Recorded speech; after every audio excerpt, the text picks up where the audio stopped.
What's going on, my fellow Jedi and Padawans? Welcome back to another Jedi gaming video. Thank you guys so much for coming back to the channel and checking it out, always supporting me. And if you guys are new, welcome. As always, if you guys feel it is right, please like and share the video around to help out our fellow Guardians as well as the channel. And please subscribe if it does feel right. Totally free, doesn't cost you anything, and really helps out the channel the most. So let's get right into our typical Tuesday weekly update video. Now again, I'm just going over some of the patch notes, and this week at Bungie update from 225, just to go over a little things coming up this week, because there's nothing too big on the calendar or anything like that, so let's get right into it. First off, from this week at Bungie, the one thing that I noticed that I really like is these pinnacle or ritual weapons, I guess I should say, from the Vanguard, Crucible, and Gambit playlists, as well as these new seasonal ones that they added this season in Season of the Chosen. They seem to be pretty scarce in finding some of these weapons. Like, I haven't got either of the Vanguard Strike playlist weapons yet, and I played a decent amount with having Vanguard Prosperity on my Ghost, which gives me an extra legendary drop from completions. I still haven't got either of these. So, it is nice that they are going to be raising the drop rate for these in the coming weeks of the season, so it gives every player a better chance to obtain these weapons. They just didn't want people to obtain super crazy amounts and be done for the season with the grind right away, so I really like that.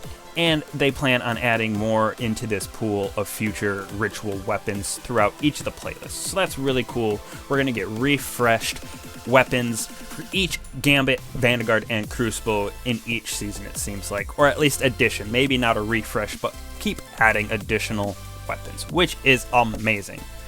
Next, we got some DDoS protection, which is great, but the thing that I'm talking about most is right here, the hotfix 3102.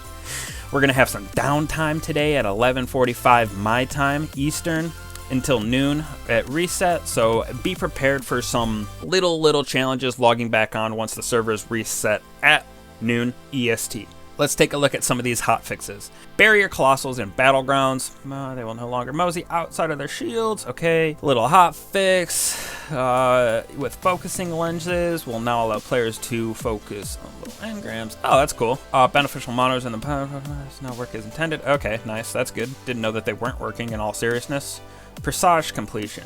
So I did notice this actually because I only completed this part of the quest on my hunter. So when I was going back in and farming it for random rolls and that pinnacle for the first completion of the week, I only got it on my hunter and not my other two characters. So it seems like that if you have only completed it on one, you have to go back to the tower and grab it from the archive, little chests, little interaction screen in the tower. Little things with mislabeled ornaments. Blah, blah, blah. Alright, here's some more known issues, some Triumph issues. Ooh, the scanner and operator augments in Deepstone Crypt look the same color with the Tritopani, or Tritanopia colorblind mode, which is what I use, I do believe, so that's kind of nice. So most of these seem to be just like little bugs. It's kind of nice, so there's no champions in here.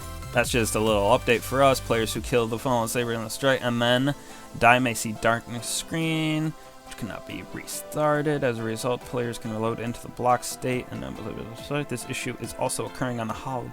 So be careful when you're doing the Hollowed layer in the Fallen S.A.B.E.R, just due to the fact that it looks like if you die after you beat the boss, you can get the Darkness Encroaches screen, and then it basically locks you out of the Strike. You can't get past a certain wall, it seems, due to like you already completed the quest, so it doesn't update for you.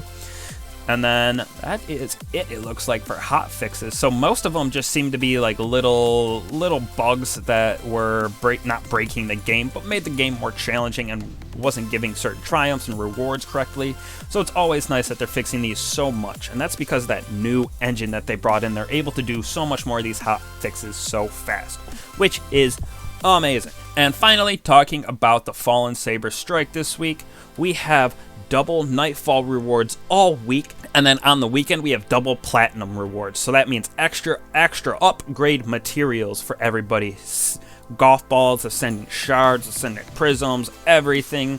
that you can need to max out your Guardian and really get him looking fine.